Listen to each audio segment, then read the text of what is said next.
Minneapolis just called Uber's bluff. Other cities must follow their lead, right? And that's what I said.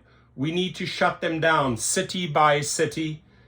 Cities need to learn from this and start pushing them out. Minneapolis just called Uber's bluff. Other cities must follow their lead. By Lauren Jacobs, opinion contributor. This month, a group of mostly Black and immigrant Uber and Lyft drivers in Minneapolis won their fight for a minimum pay rate when the Minneapolis City Council refused to be bullied by the rideshare corporations. Thank you. The companies had publicly threatened to abandon the city if the minimum wage law passed, claiming that paying drivers more would force them to steeply jack up fares. This sets up a showdown over the future of the gig economy. Will Uber get away with using threats that our research finds are not grounded in fact, so they can continue paying poverty wages while giving billions to Wall Street?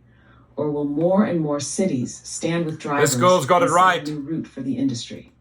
Over the past few years, there has been a wave of protest and organizing by rideshare drivers who are fed up with shrinking paychecks and arbitrary deactivations, essentially being fired without so much as a conversation with a human, that leave people unable to cover the bills and look after their families.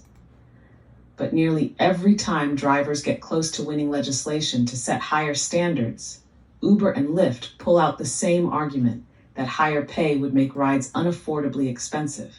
Often, they wrap this claim in the language of racial and economic justice, expressing worry that higher fares would especially harm people of color and low-income folks.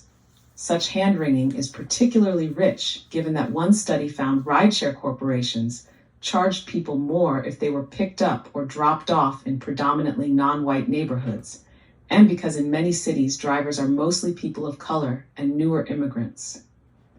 In Minnesota, for example, a state-issued report found that 60% of drivers are Black, in a state where Black people make up about 7% of the population, and 61% were born outside the U.S. The data don't support Uber and Lyft's fear-mongering. While rideshare corporations are notoriously secretive about their data, 2 U.S. cities, Chicago and New York City, require them to report detailed information on each trip. We use that data to conduct the largest ever study of rideshare fares. In New York City, drivers overcame Uber's threats and won a minimum pay rate that went into effect in February 2019. Chicago has no such law. If Uber's claims were true, fares should have gone up more in New York. But the opposite happened. Uber and Lyft raised fares more in the city where drivers have no pay protections, by 54% over 4 years in Chicago, compared to 36% in New York over the same period. Uber is certainly jacking up fares, yet driver pay is falling nationwide. In 2023, Uber drivers in the U.S. made 17% less on average than they did in 2020, despite working just 3% fewer hours. An independent analysis of Uber's financial disclosures revealed that while revenue per trip has increased in recent years, the corporation is pocketing more and more of the fare. So where's all the money going? Yes, where's it going? As best we can tell, into the accounts of banks and billionaires. For years, Uber relied on billions of dollars from venture capitalists like BlackRock and Jeff Bezos to offer low fares for riders and high pay for drivers. This allowed the corporation to undercut competition, sign up millions of customers, and corner the market in major cities. Since going public on the stock market, Uber has come under considerable pressure from investors to turn a profit and deliver returns. It has responded by hiking fares and keeping more of them.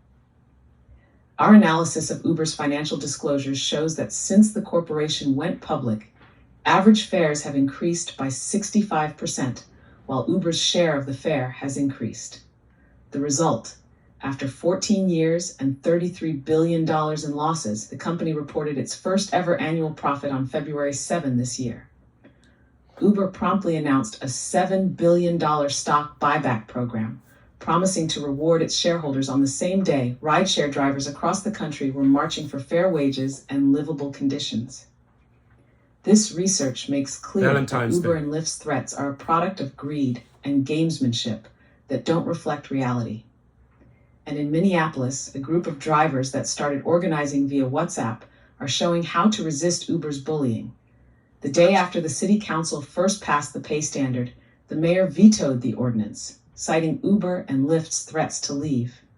On March 14, the council overturned his veto, sending a powerful signal that communities are no longer falling for Uber's claims.